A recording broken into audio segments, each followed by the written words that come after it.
ਸਤਿ ਸ਼੍ਰੀ ਅਕਾਲ ਜੀ। ਚੜ੍ਹਦੀ ਕਲਾ ਟਾਈਮ ਟੀਵੀ ਵੇਖ ਰਹੇ ਸਾਰੇ ਦਰਸ਼ਕਾਂ ਦਾ ਸਵਾਗਤ ਹੈ। ਤੁਸੀਂ ਦੇਖ ਰਹੇ ਹੋ ਪ੍ਰੋਗਰਾਮ ਸਿੱਧੀ ਗੱਲ ਪ੍ਰੋਫੈਸਰ ਮਨਜੀਤ ਸਿੰਘ ਦੇ ਨਾਲ। ਜਿਵੇਂ ਕਿ ਇਸ ਪ੍ਰੋਗਰਾਮ ਦੇ ਨਾਮ ਤੋਂ ਹੀ ਸਪਸ਼ਟ ਹੈ ਕਿ ਇਸ ਪ੍ਰੋਗਰਾਮ ਦੇ ਵਿੱਚ ਪ੍ਰੋਫੈਸਰ ਸਾਹਿਬ ਬੜੇ ਨਿਰਪੱਖ ਤਰੀਕੇ ਨਾਲ ਸਿੱਧੀ ਗੱਲ ਕਰਦੇ ਨੇ, ਲੋਕਾਂ ਦੀ ਗੱਲ ਕਰਦੇ ਨੇ, ਲੋਕਾਂ ਦੇ ਹਿੱਤਾਂ ਦੀ ਗੱਲ ਕਰ ਲੈਣੇ। ਪ੍ਰੋਫੈਸਰ ਸਾਹਿਬ ਸਾਡੇ ਨਾਲ ਜੁੜ ਚੁੱਕੇ ਨੇ। ਸਭ ਤੋਂ ਪਹਿਲਾਂ ਦਾ ਸਵਾਗਤ ਕਰ ਲੈਂਦੇ ਹਾਂ। ਪ੍ਰੋਫੈਸਰ ਸਾਹਿਬ ਜੀ ਸਵਾਗਤ ਹੈ ਜੀ। बहुत बहुत धन्यवाद मनदीप जी। जी प्रोफैसर साहब, जे असीं शुरुआत करिए तो जो गुरदास सिंह बादल जिहड़े कि साबका मुख मंत्री पंजाब प्रकाश सिंह बादल के छोटे भरा सन अते नाल ही कैबिनेट मंत्री जिहड़े साडे ने मनप्रीत सिंह बादल खजाना मंत्री उन्हां दे पिता जी सन, उन्हां दा जो देहांत हो गया सी। संस्कार जिहड़ा कल किया गया पिंड बादल विखे, जिथे कि सुखबीर सिंह बादल भी पहुंचे ते होर भी जिहड़े अकाली दल ते कांग्रेस वालों वख-वख राजनीतिक आगू भी उत्थे मौजूद रहे जी इस मौके।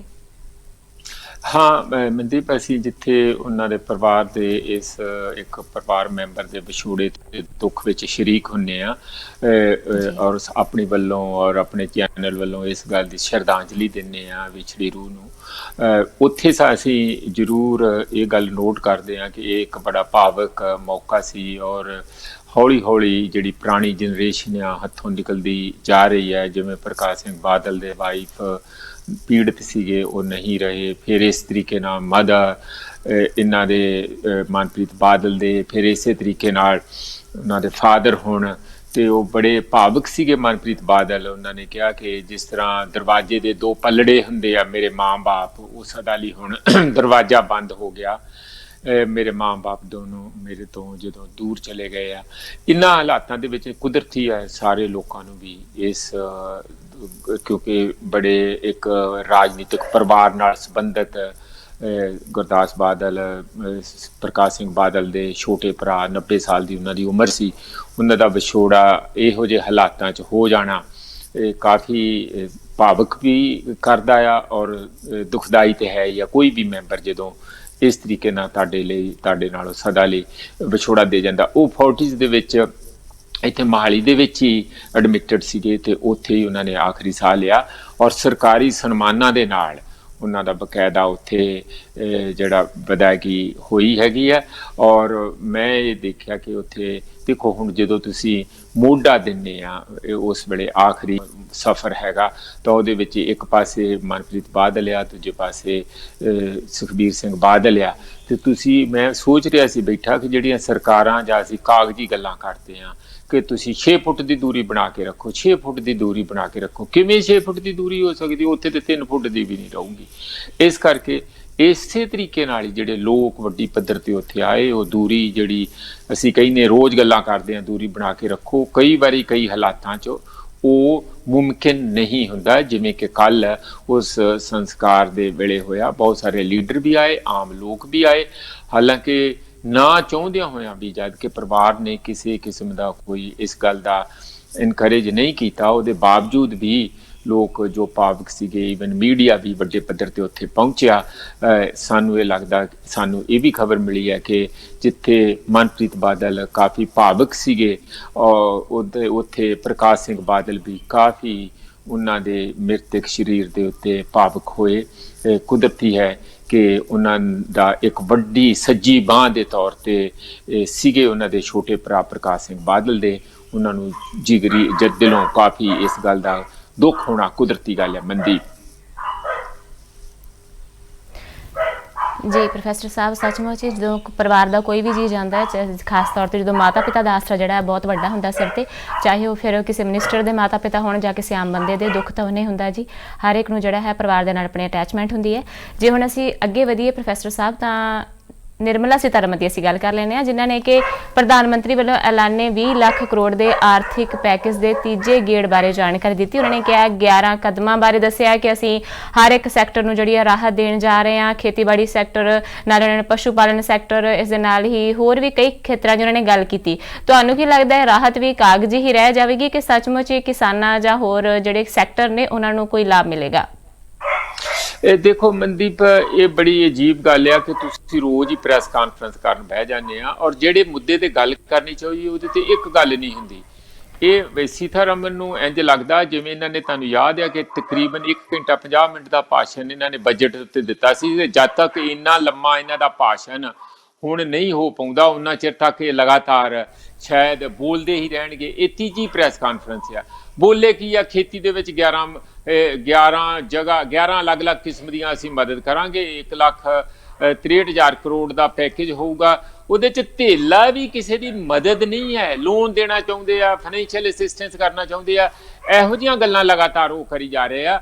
ਔਰ ਉਹਦੇ ਵਿੱਚ ਮੱਖੀ ਪਾਲਣ ਲਈ, ਮੱਛੀ ਪਾਲਣ ਲਈ, ਜੜੀ ਬੂਟੀਆਂ ਜਿਹੜੀਆਂ ਆ ਉਹ ਆਯੁਰਵੈਦਿਕ ਜੜੀ ਬੂਟੀਆਂ ਲਾਉਣ ਲਈ, ਮੱਝਾਂ ਗਾਵਾਂ ਨੂੰ ਮੂੰਹ ਖੁਰ ਦੀ ਬਿਮਾਰੀ ਹੋ ਗਈ ਆ ਉਹਦੇ ਲਈ ਇਹ ਅਸੀਂ ਕੁਝ ਕਰਾਂਗੇ, ਇਨਫਰਾਸਟ੍ਰਕਚਰ ਕਰਾਂਗੇ। ਕਿਹੜੀਆਂ ਗੱਲਾਂ ਇਹ, ਕੋਈ ਉਹਨਾਂ ਨੂੰ ਕਰਦਿਆਂ ਆਪਣੇ ਆਪ 'ਚ ਕੋਈ ਕਿਸਮ ਦੀ ਲੱਜਾ ਨਹੀਂ ਆਉਂਦੀ ਹੈ, ਕੋਈ ਉਸ ਕਿਸਮ ਦੀ ਸ਼ਰਮ ਨਹੀਂ ਆਉਂਦੀ ਹੈ ਕਿ ਦੇਸ਼ ਦੇ ਵਿੱਚ ਲੱਖਾਂ ਦੀ ਗਿਣਤੀ 'ਚ ਮਜ਼ਦੂਰ ਸੜਕਾਂ ਦੇ ਤੁਰੇ ਫਿਰਦੇ ਆ ਕਰੋਨਾ ਦੇ ਕਰਕੇ, ਉਹਨਾਂ ਨੂੰ ਤਨਖਾਹਾਂ ਨਹੀਂ ਮਿਲ ਰਹੀਆਂ ਔਰ ਰੋਜ਼ ਦੇ ਰੋਜ਼ ਕਾਰਪੋਰੇਟ ਘਰਾਣੇ ਇਸ ਗੱਲ ਦੀ ਵਿਰੋਧਤਾ ਕਰ ਰਹੇ ਆ ਕਿ ਅਸੀਂ ਇੱਕ ਪੈਸਾ ਨਹੀਂ ਦੇਣਾ। ਉਹ ਕੋਰਟਾਂ ਤੱਕ ਜਾ ਕੇ ਵੀ ਇਸ ਗੱਲ ਦੀ ਗੁਹਾਰ ਲਾ ਚੁੱਕੇ ਆ ਜਿਹੜੇ ਕਾਰਪੋਰੇਟ ਘਰਾਣੇ ਆ, ਔਰ ਉੱਥੋਂ ਵੀ ਉਹਨਾਂ ਨੂੰ ਇਸ ਗੱਲ ਦਾ ਸਹਾਰਾ ਮਿਲਿਆ। ਇਨ੍ਹਾਂ ਹਾਲਾਤਾਂ ਦੇ ਵਿੱਚ ਅਸੀਂ ਜਦੋਂ ਗੱਲ ਅਸਲੀ ਮੁੱਦੇ ਦੀ ਨਹੀਂ ਕਰਦੇ, ਇੰਜ ਕਰਦੇ ਆ ਕਿ ਜਿਵੇਂ ਬਜਟ ਦੀ ਸਪੀਚ ਹੋਵੇ, ਲੱਗੇ ਆ ਅੱਗਾ ਪਿੱਛਾ ਦੇਖਦੇ ਹੀ ਨਹੀਂ ਕਿ ਲੋਕ ਕੀ ਚਾਹੁੰਦੇ ਆ, ਰਾਹਤ ਕੀ ਹੁੰਦੀ ਹੈ। ਦੇਖੋ ਦੂਜੇ ਦੇਸ਼ਾਂ ਨੇ ਵੀ ਇਹਨਾਂ ਹਾਲਾਤਾਂ 'ਚ ਰਾਹਤ ਦਿੱਤੀ ਹੈ। ਤੁਸੀਂ ਜਾਪਾਨ ਨੇ ਆਪਣੀ GDP ਦਾ 21% ਰਾਹਤ ਦਿੱਤੀ ਆ, ਅਮਰੀਕਾ ਨੇ ਆਪਣੀ GDP ਜਿਹੜੀ ਉਹਨਾਂ ਦਾ ਕੁੱਲ ਉਤਪਾਦਨ ਆ ਉਸ ਦੀ 13% ਦਿੱਤੀ ਆ। ਸਾਡੇ ਇੱਥੇ 10% ਦਾ ਗਪੌੜ ਸੰਖ ਮਾਰਤਾ, ਦਿੱਤਾ ਧੇਲਾ ਵੀ ਨਹੀਂ ਹੈ। ਮੈਂ ਜਿਵੇਂ ਕੱਲ ਵੀ ਤੁਹਾਨੂੰ ਦੱਸਿਆ ਸੀਗਾ ਕਿ ਕੁੱਲ ਮਿਲਾ ਕੇ ਇਹਨਾਂ ਕੋਲ ਜੇ ਪੈਸੇ ਵੰਡਣ ਵਾਲੇ ਜੇ ਕਹਿ ਲਈਏ ਅੱਜ ਦੀ ਡੇਟ ਦੇ ਵਿੱਚ ਉਹ 20,000 ਕਰੋੜ ਬਣਦੇ ਆ। ਉਹਦੇ 'ਚ ਤੁਸੀਂ ਕੀ ਕਰਨਾ ਆ? ਇਹਨਾਂ ਨੂੰ ਕੁਛ ਨਹੀਂ ਸੀ ਕਰਨ ਦੀ ਲੋੜ।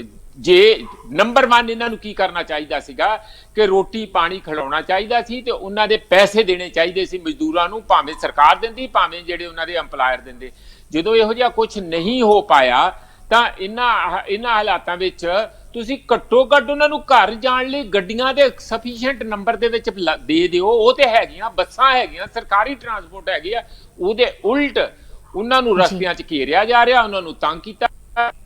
ਵੱਲੋਂ ਵੀ ਹਦਾਇਤਾਂ ਆਉਣ ਦੇ ਬਾਵਜੂਦ ਵੀ ਸਟੇਟਾਂ ਜਿਹੜੀਆਂ ਉਹਨਾਂ ਨੂੰ ਬਾਰਡਰ ਦੇ ਉੱਤੇ ਘੇਰ ਕੇ ਪਰੇਸ਼ਾਨ ਕਰਦੀਆਂ ਆ। ਫਿਰ ਜਦੋਂ ਘਰ ਜਾਂਦੇ ਆ ਤੇ ਘਰ 'ਚ ਪਹੁੰਚਣ ਨਹੀਂ ਦਿੰਦੇ। ਉੱਥੇ ਜਾ ਕੇ ਉਹਨਾਂ ਨੂੰ 14 ਦਿਨ ਕਿਤੇ 20 ਦਿਨ ਜਿਹਦਾ ਦਾ ਲੱਗਦਾ ਉਹਨਾਂ ਨੂੰ ਕਦੇ ਕਿਤੇ ਸਕੂਲਾਂ 'ਚ ਬੰਦ ਕਰ ਦਿੰਦੇ ਆ, ਕਦੀ ਕੋਈ ਸਿੱਖਾਂ ਦੇ ਪਿੱਛੇ ਵੀ ਬੰਦ ਕਰਦੇ ਆ, ਪਿੰਡੋ ਪਿੰਡੀ ਘਰੇ ਨਹੀਂ ਪਹੁੰਚਣ ਦਿੰਦੇ। ਇੰਨਾ ਲੰਬਾ ਵਾਟ ਤੁਰ ਕੇ 10 ਦਿਨ 15 ਦਿਨ ਛੋਟੇ ਬੱਚਿਆਂ ਦੇ ਨਾਲ ਧੱਕੇ ਖਾਂਦੇ, ਉਹ ਪਹੁੰਚ ਕੇ ਘਰ ਨਹੀਂ ਪਹੁੰਚ ਸਕਦੇ। 12 15 14 ਦਿਨ 20 ਦਿਨ ਉਹਨਾਂ ਨੂੰ ਫਿਰ ਇੰਤਜ਼ਾਰ ਕਰਨੀ ਪੈਂਦੀ। ਇਹਨਾਂ ਹਾਲਾਤਾਂ ਦੇ ਵਿੱਚ ਮਨਦੀਪ ਇਹ ਅਸਲੀ ਮੁੱਦਾ ਤੇ ਇਹ ਸੀਗਾ ਦੁੱਖ ਦੇਣ ਵਾਲਾ ਸਾਰੀ ਦੁਨੀਆ 'ਚ, ਜਿੱਥੇ ਸਾਡੀ ਥੂ ਥੂ ਹੋ ਰਹੀ ਹੈ ਉਸ ਨੂੰ ਐਡਰੈਸ ਕਰਨਾ ਸੀ। ਉੱਥੇ ਕਿੰਨਾ ਕੁ ਕਿਹਾ ਇਹਨਾਂ ਨੇ। ਦੇਖੋ ਜੀ ਇੰਜ ਕਰੋ ਹੁਣ ਜਿਵੇਂ ਕਿ ਅਸੀਂ ਪਹਿਲਾਂ ਨਹੀਂ ਸੀ ਸਾਨੂੰ ਪਤਾ ਲੱਗਾ, ਤੁਹਾਨੂੰ ਪਤਾ ਹੈ ਕਿ ਜਿਹੜੇ ਰਾਮ ਵਿਲਾਸ ਪਾਸਵਾਨ ਨੇ ਕੱਲ ਬਿਆਨ ਦਿੱਤਾ ਸੀਗਾ ਕਿ ਅਸੀਂ ਤੇ ਜੀ ਲਿਸਟਾਂ ਬਣਾਉਂਦੇ ਰਹਿ ਗਏ। ਉਹ ਭਈ ਤੁਹਾਡੀਆਂ ਲਿਸਟਾਂ ਦੇ ਨਾਲ ਲੋਕਾਂ ਦੀ ਭੁੱਖ ਦੂਰ ਹੋਣੀ ਆ, ਰੋਟੀ ਤੇ ਰੋਜ਼ ਚਾਹੀਦੀ ਹੈ। ਤੇ ਮੂਰਖਤਾ ਭਰਿਆ ਬਿਆਨ ਸੀ ਇਹ ਮਿਨਿਸਟਰ ਵੱਲੋਂ। ਸਾਨੂੰ ਮਹੀਨਾ ਅਸੀਂ ਲੇਟ 1.5 ਮਹੀਨਾ ਹੋ ਗਏ ਆ ਵਿਤਰਨ ਕਰਨ 'ਚ, ਅਨਾਜ ਵਿਤਰਨ ਕਰਨ 'ਚ, ਕਿਉਂਕਿ ਸਾਡੇ ਕੋਲ ਲਿਸਟਾਂ ਤਿਆਰ ਨਹੀਂ ਹੋਈਆਂ। ਫਿਰ ਹਾਰ ਕੇ ਅਸੀਂ ਕਿਹਾ ਸੂਬਿਆਂ ਨੂੰ ਤੁਸੀਂ ਵੰਡ ਦਿਓ ਜੀ, ਆਪਣੇ ਢੰਗ ਨਾਲ ਵੰਡ ਦਿਓ। ਇਹ ਡੇ 1 ਤੇ ਕਰਨਾ ਚਾਹੀਦਾ ਸੀ। ਇਹਦਾ ਮਤਲਬ ਕਿ ਗਰੀਬ ਗੁਰਬੇ ਦੇ ਨਾਲ ਉਹਨਾਂ ਦਾ ਦਿਹਾੜੀ ਕਿਵੇਂ ਲੰਘਦੀ ਹੈ, ਗੁਜ਼ਾਰਾ ਕਿਵੇਂ ਹੁੰਦਾ, ਇਹਨਾਂ ਨੂੰ ਕੋਈ ਉਹਦੇ ਨਾਲ ਸਹਾਨਭੂਤੀ ਨਹੀਂ, ਉਹਨਾਂ ਦੇ ਦੁੱਖ ਵਿੱਚ ਸ਼ਰੀਕ ਨਹੀਂ। ਉਹਨਾਂ ਨੂੰ ਇੱਕ ਸਿੰਪਲੀ ਆਪਣੀਆਂ ਕਿਤਾਬਾਂ ਦੀ ਗਿਣਤੀ ਦੇ ਨੰਬਰ ਸਮਝਦੇ ਆ। ਅੱਜ ਇੰਨੇ ਢੋ ਦਿੱਤੇ, ਅੱਜ ਇੰਨੇ ਮਰ ਗਏ, ਅੱਜ ਇੰਨੇ ਪੀੜਤ ਹੋ ਗਏ, ਅੱਜ ਇੰਨੇ ਠੀਕ ਹੋ ਗਏ। ਉਹ ਫੇਸਲੈਸ ਹੈਗੇ ਆ, ਉਹਨਾਂ ਦਾ ਜਿਵੇਂ ਜੀਵਨ ਹੀ ਨਾ ਹੋਵੇ। ਔਰ ਇਹਨਾਂ ਦੇ ਕਿਤੇ ਮੜ ਜਾ ਕਿਤੇ ਛਿੱਕ ਵੀ ਆ ਜੇ ਤੇ ਦੁਨੀਆ ਦੇ ਵਿੱਚ ਖਬਰ ਜਾਂਦੀ ਹੈ। ਇਹ ਇੰਨਾ ਫਰਕ ਇੱਕ ਜਮਹੂਰੀਅਤ 'ਚ ਲੋਕਤੰਤਰ 'ਚ ਨਹੀਂ ਹੋਣਾ ਚਾਹੀਦਾ ਮਨਦੀਪ। ਜੀ ਬਿਲਕੁਲ ਪ੍ਰੋਫੈਸਰ ਸਾਹਿਬ, ਸੱਚਮੁੱਚ ਹੀ ਜਿਹੜਾ ਹੈ ਫਿਰ ਉਹੀ ਗੱਲ ਅਸੀਂ ਜਿਹੜੀ ਰੋਜ਼ਾਨਾ ਕਰਦੇ ਹਾਂ ਕਿ ਆਮ ਲੋਕ ਜਿਹੜੇ ਨੇ ਉਹੀ ਜ਼ਿਆਦਾ ਦੁਖੀ ਹੋ ਰਹੇ ਨੇ। ਜਿਹੜੇ ਵੱਡੇ ਵੱਡੇ ਰਾਜਨੀਤਿਕ ਨੇਤਾ ਹੋਣ ਚਾਹੇ ਸਾਡੇ ਦੇਸ਼ ਦੇ, ਉਹਨਾਂ ਦੇ ਪੱਲੇ ਕੇਵਲ ਬਿਆਨਬਾਜ਼ੀ ਹੀ ਬਹੁਤੀ ਰਹਿ ਗਈ ਹੈ। ਆਮ ਹਕੀਕਤ ਪੱਧਰ ਤੇ ਕੰਮ ਨਹੀਂ ਹੋ ਰਿਹਾ, ਲੋਕਾਂ ਤੱਕ ਜਿਹੜਾ ਲੋੜਵੰਦਾਂ ਤੱਕ ਮਦਦ ਨਹੀਂ ਪਹੁੰਚ ਰਹੀ। ਜੇ ਹੁਣ ਅਸੀਂ ਪੰਜਾਬ ਵੱਲ ਆਈਏ ਪ੍ਰੋਫੈਸਰ ਸਾਹਿਬ। ਹਾਂ ਮਨਦੀਪ, ਸੌਰੀ ਤੁਹਾਡੀ ਮੈਂ ਗੱਲ ਨੂੰ ਕੱਟ ਕੇ ਥੋੜੀ ਗੱਲ ਇੱਥੇ ਇੱਕ ਬਹੁਤ ਇੰਪੋਰਟੈਂਟ ਹੋਰ ਕਰਨ ਵਾਲੀ ਗੱਲ ਹੈ ਜਿਹੜੀਆਂ ਕੱਲ ਸੀਤਾਰਮਨ ਨੇ ਅਨਾਉਂਸ ਕੀਤੀ। ਮੈਂ ਤੁਹਾਡੇ ਤੋਂ ਮਾਫੀ ਚਾਹੁੰਦਾ ਆ ਅੱਗੇ ਜਾਣ ਤੋਂ ਪਹਿਲਾਂ। ਇਹਨਾਂ ਨੇ ਕੀ ਕੀਤਾ ਕਿ ਜਿਹੜਾ ਅਸੈਂਸ਼ੀਅਲ ਕਮੋਡਿਟੀਜ਼ ਐਕਟ ਹੈਗਾ ਉਸ ਨੂੰ ਬਦਲ ਕੇ ਇਹ ਕੀ ਕਰ ਰਹੇ ਆ ਕਿ ਹੁਣ ਬਹੁਤ ਸਾਰੀਆਂ ਚੀਜ਼ਾਂ ਓਪਨ ਮਾਰਕੀਟ 'ਚ ਲਿਆ ਰਿਹਾ। ਤੁਹਾਨੂੰ ਪਤਾ ਇਹਨਾਂ ਨੇ ਸ਼ਾਂਤਾ ਕੁਮਾਰ ਦੀ ਕਮੇਟੀ ਬਣਾਈ ਸੀ ਕਿ FCI ਜਿਹੜੀ ਆ ਜਾਂ ਹੋਰ ਸੈਂਟਰਲ ਖਰੀਦ ਏਜੰਸੀਆਂ ਅਨਾਜ ਪੂਰਾ ਨਹੀਂ ਖਰੀਦਣਗੀਆਂ, ਪ੍ਰਾਈਵੇਟ ਅਦਾਰੇ ਹੋਣਗੇ। ਪ੍ਰਾਈਵੇਟ ਯਾਰਡ ਬਣਨੇ ਸ਼ੁਰੂ ਹੋ ਗਏ ਆ, ਪ੍ਰਾਈਵੇਟ ਮੰਡੀਆਂ ਬਣਨੀਆਂ ਸ਼ੁਰੂ ਹੋ ਗਈਆਂ ਤੇ ਜਿਹੜੀ ਹੋਰਡਿੰਗ ਹੁੰਦੀ ਸੀ ਪਹਿਲਾਂ, ਜਿਵੇਂ ਹੁਣੇ ਇੱਕ ਹਫ਼ਤਾ ਪਹਿਲਾਂ ਤੁਹਾਨੂੰ ਪਤਾ 100 ਰੁਪਏ ਗੰਢੇ ਚਲੇ ਗਏ ਸੀਗੇ, 150 ਰੁਪਏ ਵੀ ਚਲੇ ਗਏ ਸੀਗੇ, ਇਸ ਤਰ੍ਹਾਂ ਕਦੀ ਟਮਾਟਰ ਜਿਹੜੇ 80-90 ਰੁਪਏ ਕਿਲੋ ਚਲੇ ਜਾਂਦੇ ਆ। ਇਹ ਹਾਲਾਤ ਦੇਸ਼ ਦੇ ਅੰਦਰ ਕੱਲ ਦੀ ਸੀਤਾਰਮਨ ਵੱਲੋਂ ਜਿਹੜਾ ਖਾਸ ਗਿਫਟ ਦਿੱਤਾ ਗਿਆ ਕਿ ਮਾਰਕੀਟਿੰਗ ਓਪਨ ਕਰਤੀ ਆ, ਜਿਹੜਾ ਵੀ ਕਿਸਾਨ ਕੋਈ ਵੀ ਕਿਤੇ ਵੀ ਵੇਚ ਸਕਦਾ ਤੇ ਕੋਈ ਵੀ ਕਿਤੇ ਵੀ ਖਰੀਦ ਸਕਦਾ। ਇਹਦੇ 'ਚ ਜਿਹੜੀ ਅਫਰਾ ਤਫਰੀ ਨਵੇਂ ਸਿਰੇ ਖਾਸ ਕਰ ਪੰਜਾਬ ਹਰਿਆਣਾ ਔਰ ਜਿੱਥੇ ਜਿੱਥੇ ਅਨਾਜ ਜ਼ਿਆਦਾ ਦਾ ਪੈਣ ਵਾਲੀ ਆ ਉਹਦਾ ਤੁਸੀਂ ਅੰਦਾਜ਼ਾ ਨਹੀਂ ਲਾ ਸਕਦੇ। ਹੋਲਡਰਸ ਨੂੰ ਖੁੱਲੀ ਛੁੱਟੀ ਦੇਤੀ ਆ ਮਨਦੀਪ, ਤੇ ਇਸ ਕਰਕੇ ਮੈਂ ਸਵੇਰੇ ਬਲਬੀਰ ਸਿੰਘ ਰਾਜੇਵਾਲ ਹੈਗੇ ਆ, ਉਹਨਾਂ ਨੂੰ ਸਵੇਰੇ ਹੀ 7 ਵਜੇ ਮੈਂ ਫੋਨ ਖੜਕਾਇਆ, ਮੈਂ ਕਿਹਾ ਆ ਕੀ ਹੋ ਰਿਹਾ? ਉਹ ਕਹਿੰਦੇ ਜੀ ਅਸੀਂ ਤੇ ਫਰਵਰੀ ਤੋਂ ਹੀ ਇਸ ਗੱਲ ਦਾ ਰੌਲਾ ਪਾ ਰਹੇ ਹਾਂ ਕਿ ਸਰਕਾਰ ਲੱਗੀ ਆ ਕਿਸਾਨਾਂ ਨੂੰ ਮਾਰਨ ਤੇ ਇਹਨਾਂ ਨੇ ਹੁਣ ਪ੍ਰਾਈਵੇਟ ਅਦਾਰਿਆਂ ਨੂੰ ਮੰਡੀਕਰਨ ਦਾ ਕੰਮ ਦੇ ਦਿੱਤਾ, ਸਾਰਾ ਮੰਡੀ ਦਾ ਸਿਸਟਮ ਤੋੜ ਦੇਣਗੇ। ਤੇ ਇਹਦੇ ਨਾਲ ਮਤਲਬ ਕੀ ਹੋਊਗਾ ਕਿ ਅਮਰੀਕਾ ਵਰਗੇ ਦੇਸ਼ 'ਚ ਵੀ ਮਨਦੀਪ ਬਿਲਕੁਲ ਫਾਰਮਰਸ ਨੂੰ ਜੇ ਉਹਨਾਂ ਦੀ ਪ੍ਰਾਈਸ ਤੇ ਲੱਗੀ ਲਾਗਤ ਦੇ ਉੱਤੇ 3 ਗੁਣਾ ਕੀਮਤ ਨਹੀਂ ਦਿੱਤੀ ਜਾਂਦੀ ਅਮਰੀਕਾ ਵਰਗੇ ਦੇਸ਼ ਵਿੱਚ ਵੀ, ਤੇ ਫਾਰਮਰ ਬਚਦੇ ਨਹੀਂ, ਜਦ ਕਿ ਉੱਥੇ ਹਜ਼ਾਰਾਂ ਏਕੜ ਵੱਡੇ ਫਾਰਮ ਹੈਗੇ ਆ। ਸਾਡੇ ਤੇ 2-2 4-4 ਏਕੜ ਵਾਲੇ ਆ, ਇਹ ਤੱਪੜ ਰੋਲਣ ਤੇ ਹੋ ਜਾਣਗੇ। ਜਿਹੜੀ ਸੀਤਾਰਮਨ ਨੇ ਜਿਹੜਾ ਕੱਲ ਬਿਆਨ ਦਿੱਤਾ ਆ ਕਿ ਅਸੀਂ ਉਸ ਨੂੰ ਹੋਰਡਿੰਗ ਨੂੰ ਤੋਂ ਬਾਹਰ ਕਰਕੇ ਖੁੱਲੀ ਮੰਡੀ ਦੇ ਵਿੱਚ ਅਨਾਜ ਵੇਚਣ ਦਾ ਕਿਸਾਨਾਂ ਨੂੰ ਇਜਾਜ਼ਤ ਦਿੰਦੇ ਆ, ਇਹਦਾ ਮਤਲਬ ਹੈ ਕਿ ਹੋਲਡਰਸ ਦੀਆਂ ਹੁਣ ਖੁੱਲੀਆਂ ਗੱਫੇ ਚੱਲਣਗੇ ਔਰ ਉਹਨਾਂ ਨੂੰ ਕੋਈ ਰੋਕਣ ਵਾਲਾ ਨਹੀਂ। ਉਹ ਇਹੋ ਜਿਹੇ ਕਾਨੂੰਨ ਉਹ ਸੈਂਟਰ ਵੱਲੋਂ ਪਾਸ ਕਰ ਰਹੇ ਆ। ਇਹ ਅਤੀ ਦੁਖਦਾਈ ਤੇ ਅਤੀ ਭਿਆਨਕ ਰਿਜ਼ਲਟ ਖੇਤੀ ਲਈ ਕੱਢਣ ਵਾਲਾ ਆਉਣ ਵਾਲੇ ਸਮੇਂ 'ਚ। ਮਨਦੀਪ ਸੌਰੀ, ਮੈਂ ਪਹਿਲਾਂ ਥੋੜਾ ਰੋਕ ਇਹ ਭੁੱਲ ਗਿਆ ਸੀਗਾ, ਜਿਹੜੀ ਗੱਲ ਇੱਕ ਜ਼ਰੂਰੀ ਕਰਨੀ ਸੀ। ਜੀ ਪ੍ਰੋਫੈਸਰ ਸਾਹਿਬ, ਸੱਚਮੁੱਚ ਹੀ ਜਿਹੜੇ ਕਿਸਾਨ ਨੇ, ਫਿਰ ਉਹੀ ਗੱਲ ਆ ਗਈ ਆਮ ਲੋਕ, ਚਾਹੇ ਉਹ ਕਿਸਾਨ ਹੋਵੇ ਚਾਹੇ ਮਜ਼ਦੂਰ ਹੋਵੇ, ਉਹੀ ਦੁਖੀ ਹੋ ਰਹੇ ਨੇ ਕਿ ਉਹ ਆਪਣੀ ਮਰਜ਼ੀ ਨਾਲ ਜੀਵਨ ਨਹੀਂ ਜੀ ਸਕਦੇ, ਆਪਣੀਆਂ ਲੋੜਾਂ ਪੂਰੀਆਂ ਨਹੀਂ ਕਰ ਸਕਦੇ, ਉਹਨਾਂ ਦੇ ਹੱਕਾਂ ਨੂੰ ਨਿਰੰਤਰ ਕੁਚਲਿਆ ਜਾਂਦਾ, ਉਹਨਾਂ ਦਾ ਸ਼ੋਸ਼ਣ ਕੀਤਾ ਜਾਂਦਾ। ਕਿਸਾਨਾਂ ਦਾ ਨਿਰੰਤਰ ਸ਼ੋਸ਼ਣ ਹੁੰਦਾ ਹੈ। ਜਦੋਂ ਵੀ ਸੈਂਟਰ ਕੋਈ ਵੀ ਜਿਹੜੀ ਨੀਤੀ ਦਾ ਨਿਰਮਾਣ ਕਰਦਾ ਤਾਂ ਕਿਸਾਨਾਂ ਦੇ ਹੱਕਾਂ ਨੂੰ, ਹਿੱਤਾਂ ਨੂੰ ਧਿਆਨ ਵਿੱਚ ਨਹੀਂ ਰੱਖਿਆ ਜਾਂਦਾ। ਜੇ ਹੁਣ ਅਸੀਂ ਪੰਜਾਬ ਦੀ ਗੱਲ ਕਰੀਏ ਤਾਂ ਨੂਰਪੁਰ ਬੇਦੀ ਵਿੱਚ ਜਿਹੜਾ ਹੈ ਕਿਸਾਨਾਂ ਵੱਲੋਂ ਰੋਸ ਪ੍ਰਦਰਸ਼ਨ ਕੀਤਾ ਗਿਆ, ਜਿਹੜਾ ਉਹਨਾਂ ਦੀਆਂ ਸਬਜ਼ੀਆਂ ਦੇ ਭਾਅ ਨੂੰ ਲੈ ਕੇ, ਕਿ ਜਿਹੜਾ ਕਿਸਾਨਾਂ ਨੂੰ ਭਾਅ ਮਿਲ ਰਿਹਾ ਤੇ ਗਾਹਕ ਨੂੰ ਭਾਅ ਮਿਲ ਰਿਹਾ, ਉਹ 'ਚ 3 ਗੁਣਾ ਦਾ ਅੰਤਰ ਹੈ ਜੀ। ਇਹ ਬਿਲਕੁਲ ਮਨਦੀਪ ਜਗ੍ਹਾ ਜਗ੍ਹਾ ਹੋ ਰਿਹਾ। ਇੱਕ ਪਾਸੇ ਸਬਜ਼ੀਆਂ ਜਿਹੜੀਆਂ, ਦੇਖੋ ਸਬਜ਼ੀਆਂ ਤੇ ਤੁਸੀਂ 2 ਦਿਨ ਵੀ ਬਾਅਦ ਖੇਤ 'ਚ ਰਹਿ ਜਾਣ ਉਹ ਪੱਕ ਜਾਂਦੀਆਂ ਜਾਂ ਗਲ ਜਾਂਦੀਆਂ, ਉਹ ਇੱਕ ਪੈਰੀਸ਼ੇਬਲ ਕਮੋਡਿਟੀ ਉਹਨੂੰ ਕਹਿੰਦੇ। ਟਮਾਟਰ ਵੀ ਇੰਜ ਆ, ਭਿੰਡੀਆਂ, ਹੋਰ ਸਾਰੀਆਂ ਸਬਜ਼ੀਆਂ ਜਿਹੜੀਆਂ, ਉਹਨਾਂ ਸਬਜ਼ੀਆਂ ਦਾ ਇੱਕ ਤੇ ਵੇਲੇ ਸਿਰ ਤੋੜ ਤੜਾਈ ਹੋਣਾ, ਲੇਬਰ ਨਹੀਂ ਮਿਲਦੀ, ਉਹ ਸਾਰਾ ਤੇ ਕਿਸਾਨ ਦਾ ਬਹੁਤ ਵੱਡੇ ਪੱਧਰ ਤੇ ਨੁਕਸਾਨ ਹੋਇਆ ਹੀ ਹੋਇਆ। ਦੂਜੇ ਪਾਸੇ ਜਿਹੜੇ ਮਿਡਲਮੈਨ ਹੈਗੇ ਆ, ਜਿਹੜੇ ਵਿੱਚ ਵਿਚੋਲੀਏ, ਜਿਹੜੇ ਮਾਰਕੀਟਾਂ ਦੇ ਮੰਡੀਆਂ ਦੇ ਵਿੱਚ ਮੰਡੀ ਉੱਥੇ ਨਾਲ ਜਿਹੜੇ ਮੈਂਬਰ ਮੰਡੀ ਬੋਰਡ ਦੇ ਬਣਾਏ ਹੁੰਦੇ, ਉਹਨਾਂ ਨਾਲ ਰਲ ਕੇ ਇਹ ਉਹਨਾਂ ਨੇ ਇੰਨੀ ਲੁੱਟ ਮਚਾਈ ਹੋਈ ਹੈ ਕਿ ਜੋ ਕਿਸਾਨ ਨੂੰ ਮਿਲਦਾ ਉਹਦੇ ਨਾਲੋਂ 3 ਗੁਣਾ 4 ਗੁਣਾ ਭਾਅ ਅਖੀਰ 'ਚ ਕੰਜ਼ਿਊਮਰ ਨੂੰ ਜਾ ਕੇ ਦੇਣਾ ਪੈਂਦਾ। ਤੇ ਕਿਸਾਨ ਦੇ ਪੱਲੇ ਕੀ ਪਿਆ? ਇਹ ਤੇ ਕੁਝ ਜਿਹੜੇ ਸ਼ਹਿਰ ਦੇ ਵਿੱਚ ਮੰਡੀ 'ਚ ਬੈਠੇ ਬੰਦੇ ਹੋਲਸੇਲਰ ਆ, ਉਹ ਆਪਣੇ ਗੁਲਛੜੇ ਅਡਾਈ ਜਾਂਦੇ ਆ। ਇਹ ਸਰਕਾਰ ਹੀ ਇਹਨਾਂ ਲੋਕਾਂ ਨੂੰ ਨੱਥ ਪਾ ਸਕਦੀ ਆ। ਅੱਗੇ ਤੁਹਾਨੂੰ ਪਤਾ ਕਿ ਇਸ ਗੱਲ ਨੂੰ ਨਕੇਲ ਪਾਉਣ ਲਈ ਜਿਹੜੀਆਂ ਕਿਸਾਨ ਮੰਡੀਆਂ ਸ਼ੁਰੂ ਕੀਤੀਆਂ ਸੀ, ਚੰਡੀਗੜ੍ਹ 'ਚੋਂ ਬੜੀਆਂ ਕਾਮਯਾਬ ਸੀ ਕਿਸਾਨ ਮੰਡੀਆਂ, ਔਰ ਜਗ੍ਹਾ ਜਗ੍ਹਾ ਹੁਣ ਕਿਸਾਨ ਮੰਡੀਆਂ ਨੂੰ ਬੰਦ ਕਰ ਦਿੱਤਾ। ਇਹਨਾਂ ਦੀਆਂ ਫਿਰ ਪੌਂ 12 ਹੈਗੀਆਂ ਜਿਹੜੇ ਉੱਥੇ ਦੇ ਹੋਲਸੇਲਰ ਲੱਗੇ ਹੋਏ ਆ ਇਹੋ ਜਿਹੀਆਂ ਸਬਜ਼ੀ ਮੰਡੀਆਂ ਦੇ ਵਿੱਚ। ਹੁਣ ਕਿਸਾਨ ਵਿਚਾਰੇ ਲਾਚਾਰ ਹੋ ਕੇ, ਕਿਉਂਕਿ ਉਹਨਾਂ ਦੀਆਂ ਸਬਜ਼ੀਆਂ ਜਾਂ ਖਰਬੂਜੇ ਜਾਂ ਹਦਵਾਣੇ ਜੋ ਵੀ ਅੱਜ ਕੱਲ੍ਹ ਸਬਜ਼ੀਆਂ ਹੈਗੀਆਂ ਉਹ ਖਰਾਬ ਹੁੰਦੇ ਆ ਛੇਤੀ ਤੋਂ ਛੇਤੀ, ਉਹ ਸਸਤੇ ਤੋਂ ਸਸਤੇ ਭਾਅ ਦੇ ਕੇ ਚਲੇ ਜਾਂਦੇ। ਪਰ ਇਹ ਅੱਗੇ ਰਾਹਤ ਉਹ ਜਿਹੜੀ ਕਿਸਾਨਾਂ ਦੀ ਲੁੱਟ ਹੋ ਰਹੀ ਹੈ ਉਸ ਦਾ ਫਾਇਦਾ ਕੰਜ਼ਿਊਮਰ ਤੇ ਨਹੀਂ ਪਹੁੰਚਾ ਰਹੇ। ਕੀ ਸਰਕਾਰ ਸੁੱਤੀ ਹੋਈ ਹੈ? ਅਖਬਾਰਾਂ 'ਚ ਖਬਰਾਂ ਆਉਣ ਤੋਂ ਬਾਅਦ ਕਿਉਂ ਨਹੀਂ ਇਸ ਗੱਲ ਦੇ ਉੱਤੇ ਕੋਈ ਨਾ ਕੋਈ ਐਕਸ਼ਨ ਹੁੰਦਾ? ਜਾਂ ਫਿਰ ਸਬਜ਼ੀ ਮੰਡੀਆਂ ਤੁਸੀਂ ਕਿਸੇ ਨਾ ਕਿਸੇ ਤਰੀਕੇ ਨਾਲ ਖੋਲ ਦੇਣ, ਸਿੱਧੇ ਕਿਸਾਨ ਆਪਣੀਆਂ ਸਬਜ਼ੀਆਂ ਆ ਕੇ ਵੇਚਣਾ ਸ਼ੁਰੂ ਕਰਨ, ਔਰ ਵਿੱਚ ਵਿਚੋਲੀਏ ਬੰਦ ਹੋਣੇ ਚਾਹੀਦੇ। ਮਨਦੀਪ ਜੀ ਪ੍ਰੋਫੈਸਰ ਸਾਹਿਬ, ਹੁਣ ਜੇ ਅਸੀਂ ਅੱਗੇ ਵਧੀਏ, ਅਗਲੀ ਖਬਰ ਵੱਲ ਜਾਈਏ ਤਾਂ ਆਮ ਤੌਰ ਤੇ ਜੇ ਅਸੀਂ ਗੀਤਾਂ ਦੀ ਗੱਲ ਕਰ ਲਈਏ ਜਾਂ ਲੋਕਾਂ ਦੀ ਮਾਨਸਿਕਤਾ ਦੀ ਗੱਲ ਕਰ ਲਈਏ ਤਾਂ ਪੰਜਾਬ ਨੂੰ ਸ਼ਰਾਬ ਦੇ ਨਾਲ ਬੜਾ ਜੋੜਿਆ ਜਾਂਦਾ, ਪੰਜਾਬੀਆਂ ਨੂੰ ਸ਼ਰਾਬੀ ਦੱਸਿਆ ਜਾਂਦਾ। ਪਰ ਜਦੋਂ ਹੁਣ ਅਸੀਂ ਖਬਰਾਂ ਵੇਖਦੇ ਹਾਂ ਪਿਛਲੇ ਬੀਤੇ ਕੁਝ ਦਿਨਾਂ ਤੋਂ, ਤਾਂ ਸੱਚਮੁੱਚ ਹੀ ਸੁਰਖੀਆਂ ਬਣੀਆਂ ਹੋਈਆਂ ਨੇ ਅਖਬਾਰਾਂ ਦੀਆਂ। ਆਬਕਾਰੀ ਨੀਤੀ, ਜੋ ਸ਼ਰਾਬ ਦੇ ਠੇਕਿਆਂ ਦਾ ਖੁੱਲ੍ਹਣਾ, ਉਹਦਾ ਜਿਹੜਾ ਮਸਲਾ ਸੀ, ਉਹ ਸੱਚਮੁੱਚ ਹੀ ਸੁਰਖੀਆਂ ਬਣਿਆ ਹੋਇਆ ਵਾ। ਹੁਣ ਜੇ ਇਸੇ ਦੀ ਗੱਲ ਕਰੀਏ ਤਾਂ ਜੋ ਰੇੜਕਾ ਜਿਹੜਾ ਹੈ ਮੁੱਖ ਸਕੱਤਰ ਵਾਲਾ ਰੇੜਕਾ, ਕੈਬਨਿਟ ਮੰਤਰੀਆਂ ਵਾਲਾ ਰੇੜਕਾ ਜਿਉਂ ਦਾ ਤਿਉਂ ਬਰਕਰਾਰ ਹੈ। ਇਸ ਦੇ ਨਾਲ ਹੀ ਰੈਵਨਿਊ ਜਿਹੜਾ ਹੈ ਉਹ ਨਹੀਂ ਘਟੇਗਾ ਹੁਣ। ਤੇ ਇਸ ਦੇ ਨਾਲ ਜਿਹੜੀ ਸ਼ਰਾਬ ਦੀ ਨਜਾਇਜ਼ ਬਰਾਮਦਗੀ ਹੋਈ ਹੈ, ਫੈਕਟਰੀ ਫੜੀ ਗਈ ਹੈ ਜਿਹੜੀ ਸ਼ੰਭੂ ਥਾਣੇ ਦੇ ਵਿੱਚ, ਉੱਥੇ ਜਿਹੜਾ ਹੈ ਮੰਤਰੀਆਂ ਦੇ ਨਾਲ ਕੁਝ ਤਸਵੀਰਾਂ ਜਿਹੜੀਆਂ ਨੇ ਸਾਹਮਣੇ ਆਈਆਂ ਨੇ ਫੈਕਟਰੀ ਮਾਲਕ ਦੀਆਂ, ਜਿਸ ਨੂੰ ਲੈ ਕੇ ਕਾਫੀ ਰੌਲਾ ਪਿਆ ਹੋਇਆ ਹੈ। ਇਹ ਤੁਹਾਡੀ ਗੱਲ ਠੀਕ ਹੈ ਕਿ ਮੈਂ ਤੇ ਇਹ ਤੁਹਾਨੂੰ ਵੀ ਪਤਾ ਮੈਨੂੰ ਵੀ ਪਤਾ ਜਨਤਾ ਨੂੰ ਜਗ ਜ਼ਾਹਿਰ ਹੈਗਾ ਕਿ ਕੋਈ ਵੀ ਨਜਾਇਜ਼ ਕੰਮ ਕੀ ਹੁੰਦੇ ਆ। ਟਰਾਂਸਪੋਰਟ ਜਿਹੜੀ ਆ ਉਹਦੇ ਵਾਧੂ ਪਰਮਿਟ ਬਣਾ ਲੈਣੇ, ਵਾਧੂ ਉਹਦੀਆਂ ਸਵਾਰੀਆਂ ਚੁੱਕਣ ਦੇ ਜ਼ਰੀਏ ਬਣਾ ਲੈਣੇ, ਵਾਧੂ ਟਾਈਮ ਬੱਸ ਸਟੈਂਡਾਂ ਤੇ ਰੱਖ ਲੈਣਾ। ਇਸੇ ਤਰੀਕੇ ਨਾਲ ਹੋਰ ਨਜਾਇਜ਼ ਕੰਮ ਕਿਹੜੇ ਹੈਗੇ ਆ, ਰੇਤਾ ਬਜਰੀ ਦਾ ਕੰਮ ਹੈਗਾ, ਡਰੱਗ ਦਾ ਹੈਗਾ, ਦਾਰੂ ਦਾ ਹੈਗਾ, ਹੋਰ ਜਿੰਨੇ ਵੀ ਹੈ ਇਹ ਸਾਰੇ ਦੇ ਸਾਰੇ ਬਿਨਾਂ ਰਾਜਨੀਤਿਕ ਛਤਰੀ ਤੋਂ, ਉਹਨਾਂ ਦੇ ਛਤਰ ਛਾਇਆ ਤੋਂ, ਥਾਪੜੇ ਤੋਂ ਕਿਸੇ ਦੀ ਕੋਈ ਜ਼ਰੂਰਤ ਨਹੀਂ ਹੈ ਉਹ ਕਰ ਸਕੇ। ਇਹ ਜਗ ਜ਼ਾਹਿਰ ਆ। ਇਹ ਅਸੀਂ ਇੱਕ ਵਾਰੀ ਨਹੀਂ ਲਗਾਤਾਰ ਕਰਦੇ ਹਾਂ। ਉਹਦੇ ਚ ਪੁਲਿਸ ਦੀ ਵੀ ਸ਼ਮੂਲੀਅਤ ਹੁੰਦੀ ਹੈ, ਉਹਦੇ ਚ ਬਿਊਰੋਕ੍ਰੇਸੀ ਦੀ ਵੀ ਹੁੰਦੀ। ਜਿਹੜਾ ਤੁਸੀਂ ਕੇਸ ਚੀਫ ਸੈਕਟਰੀ ਦਾ ਹੁਣ ਟਿਪੀਕਲ ਇੱਥੇ ਛੇੜਿਆ ਆ ਕਿ ਜਿਹਦੇ ਨਾਲ ਕਰਨ ਅਵਤਾਰ ਸਿੰਘ ਕਟਹਿਰੇ ਚ ਇਸ ਵੇਲੇ ਖੜੇ ਆ, ਤੇ ਉਹਦੇ ਤੇ ਕੋਈ ਵੀ ਐਕਸ਼ਨ ਲੈਣ ਲਈ ਚੀਫ ਮਿਨਿਸਟਰ ਜੀ ਅੱਜ ਤੱਕ ਤਿਆਰ ਨਹੀਂ। ਹੁਣ ਨਵਾਂ ਰੇੜਕਾ ਕੀ ਬਣਿਆ, ਉੱਥੇ ਜਿਹੜੀ ਮੀਟਿੰਗ 11 ਤਰੀਕ ਨੂੰ 11 ਮਈ ਨੂੰ ਕੈਬਨਿਟ ਦੀ ਹੋਈ ਹੈ, ਉਹਦੇ 'ਚ ਰਿਕਾਰਡਿੰਗ ਹੋ ਗਈ ਸੀਗੀ ਕਿ ਸਮੁੱਚੀ ਕੈਬਨਿਟ ਜਿੱਥੇ ਵੀ ਕਰਨ ਜਿਹੜੇ ਚੀਫ ਸੈਕਟਰੀ ਆ ਜਿਹੜੇ ਉਹ ਪ੍ਰੈਜ਼ੈਂਟ ਹੋਣਗੇ, ਉਹ ਮੀਟਿੰਗ ਅਟੈਂਡ ਨਹੀਂ ਕਰੂਗੀ। ਇਹਦਾ ਮਤਲਬ ਸੀ ਕਿ ਉਹਨਾਂ ਤੇ ਐਕਸ਼ਨ ਲੈਣਾ ਚਾਹੀਦਾ ਆ।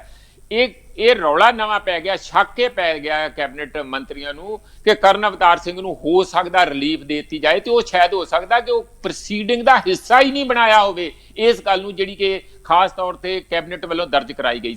ਹੁਣ ਇੱਥੇ ਮੁੱਖ ਨੁਕਤਾ ਕੀ ਹੈਗਾ ਕਿ ਚੀਫ ਮਿਨਿਸਟਰ ਜਿਹੜੇ ਕਰਨ ਅਵਤਾਰ ਸਿੰਘ ਚੀਫ ਸੈਕਟਰੀ ਨੂੰ ਪੂਰੀ ਕੈਬਨਿਟ ਜਿਹੜੀ ਲੋਕਾਂ ਵੱਲੋਂ ਚੁਣੀ ਹੋਈ ਕੈਬਨਿਟ ਹੈਗੀ ਆ, ਕੈਬਨਿਟ ਇੱਕ ਸਰਕਾਰ ਹੈਗੀ ਆ ਔਰ ਚੀਫ ਮਿਨਿਸਟਰ ਉਹਦੇ ਫਾਰਮਲ ਹੈਡ ਆ, ਔਰ ਕੈਬਨਿਟ ਚੀਫ ਮਿਨਿਸਟਰ ਨੇ ਖੁਦ ਬਣਾਈ ਹੋਈ ਹੈ। ਕੀ ਉਹ ਹੁਣ ਕੈਬਨਿਟ ਦੀ ਡਿਕਟੇਟ ਜਿਹੜੀ ਆ, ਕੋਈ ਫੈਸਲਾ ਆ ਯੂਨੈਨਿਮਸ ਫੈਸਲਾ ਆ, ਉਸ ਨੂੰ ਲਾਗੂ ਨਹੀਂ ਕਰਨਗੇ? ਉਸ ਨੂੰ ਕਿਵੇਂ ਉਹਦੇ ਤੋਂ ਭੱਜ ਸਕਦੇ ਆ? ਸਵਾਲ ਇਹ ਆ ਕਿ ਇੱਕ ਚੀਫ ਸੈਕਟਰੀ ਸਾਰੀ ਕੈਬਨਿਟ ਤੇ ਸਾਰੀ ਸਰਕਾਰ ਤੇ ਭਾਰੀ ਹੋ ਜਾਊਗਾ। ਇਹ ਜਿਹੜਾ ਇੱਕ ਮੇਨ ਮੁੱਦਾ ਇਸ ਵੇਲੇ ਸਾਹਮਣੇ ਬਣਿਆ ਹੋਇਆ, ਤਾਂ ਇਹ ਮੇਰਾ ਖਿਆਲ ਕੋਈ ਪ੍ਰੈਸਟੀਜ ਇਸ਼ੂ ਨਹੀਂ ਹੈ, ਪਰ ਇਹ ਸਵਾਲ ਇਹ ਹੈ ਕਿ ਲੋਕੀ ਇਹ ਸਮਝਣਾ ਚਾਹੁੰਦੇ ਆ ਕਿ ਜਿਨ੍ਹਾਂ ਨੂੰ ਉਹਨਾਂ ਨੇ ਚੁਣ ਕੇ ਭੇਜ ਕੇ ਪਹਿਲਾਂ MLA ਬਣਾਇਆ ਤੇ ਫਿਰ ਮੰਤਰੀ ਬਣਾਇਆ, ਕਿ ਉਹ ਕਮਾਂਡ ਕਰ ਰਹੇ ਆ ਦੇਸ਼ ਦੀ ਸੂਬੇ ਦੀ ਰਾਜਨੀਤੀ ਨੂੰ, ਜਾਂ ਇਹ ਜਿਹੜੀ ਬਿਊਰੋਕ੍ਰੇਸੀ ਕਰ ਰਹੀ ਆ? ਕਿਉਂਕਿ ਸਭ ਨੂੰ ਸ਼ੱਕ ਆ, ਜਾਂ ਉਹ ਰੌਲਾ ਵੀ ਪਾਉਂਦੇ ਆ, MLA ਵੀ ਸਾਰੇ ਰੌਲਾ ਪਾਉਂਦੇ ਆ ਕਿ ਸਾਡੀ ਕੋਈ ਨਹੀਂ ਸੁਣਦਾ, ਬਿਊਰੋਕ੍ਰੇਸੀ ਇੱਥੇ ਆਪਣੇ ਆਪ ਨੂੰ ਜ਼ਿਆਦਾ ਪੈਰ ਜਮਾ ਕੇ ਬੈਠ ਗਈ ਹੈ।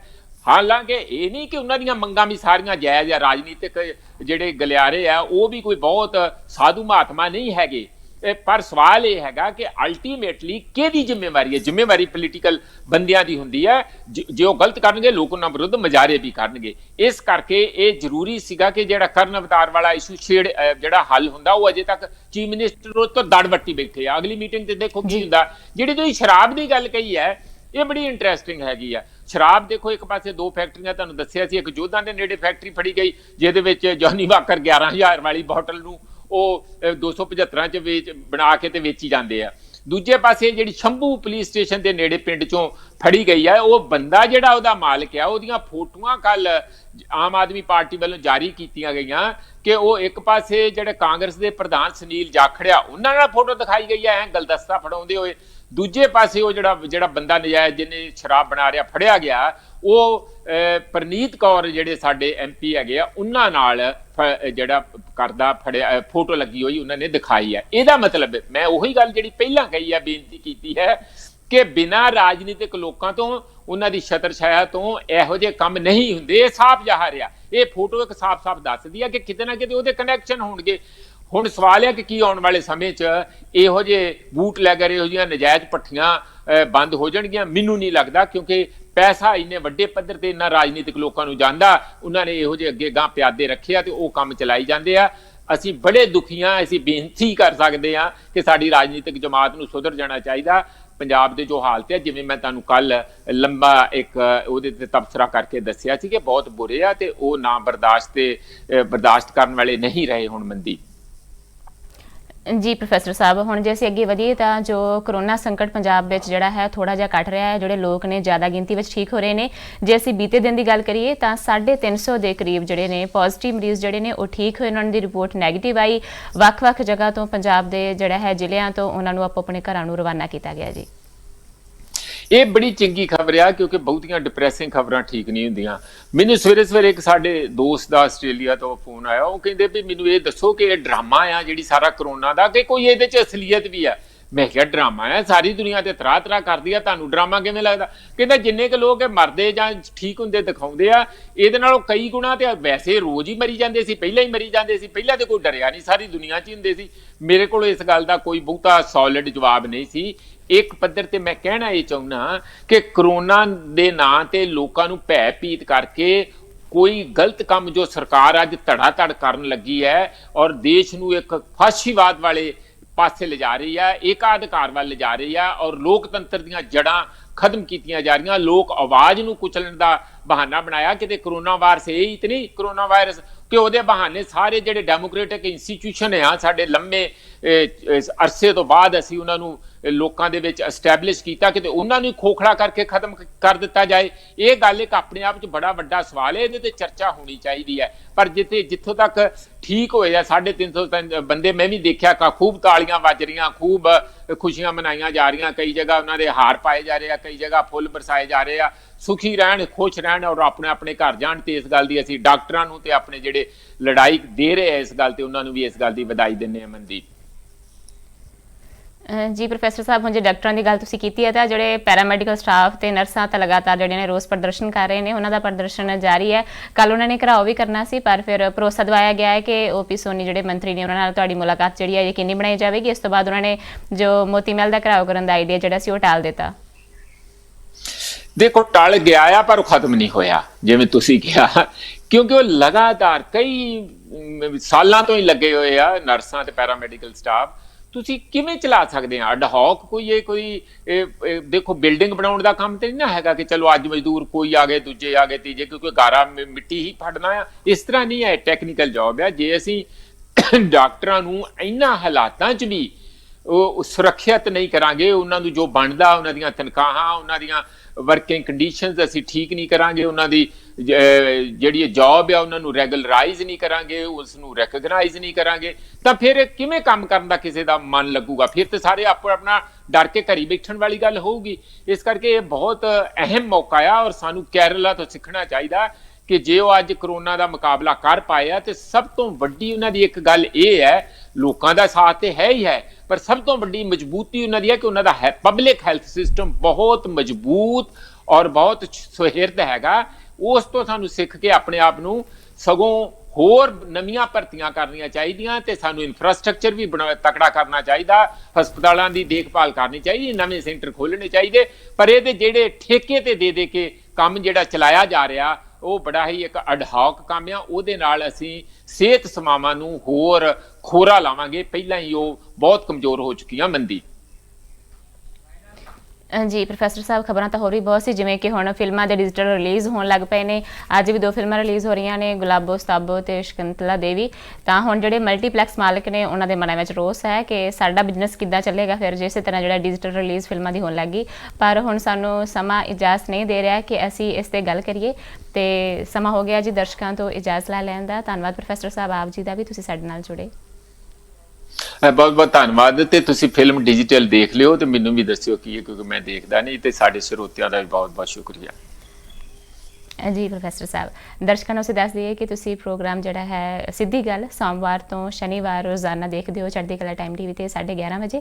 ਕੱਲ ਐਤਵਾਰ ਹੈ, ਕੱਲ੍ਹ ਪ੍ਰੋਗਰਾਮ ਨਹੀਂ ਹੋਏਗਾ, ਸੋਮਵਾਰ ਫਿਰ ਮਿਲਾਂਗੇ। ਤਦ ਤੱਕ ਲਈ ਮੈਨੂੰ ਮਨਦੀਪ ਕੌਰ ਖਾਲਸਾ ਨੂੰ ਦਿਓ ਆਗਿਆ। ਧੰਨਵਾਦ ਜੀ।